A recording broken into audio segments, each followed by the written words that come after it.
ഒരിക്കൽ ജയിലിൽ പോയപ്പോഴെങ്കിലും നീ നന്നാവെന്ന് വിചാരിച്ചു. എന്താണ് പക്ഷേ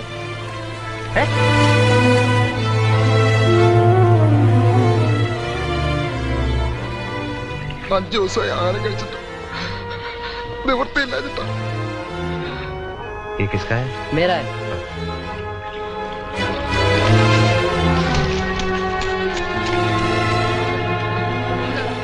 അങ്ങോട്ട് വന്ന നിങ്ങൾ കേട്ടില്ലെന്നറിയാം.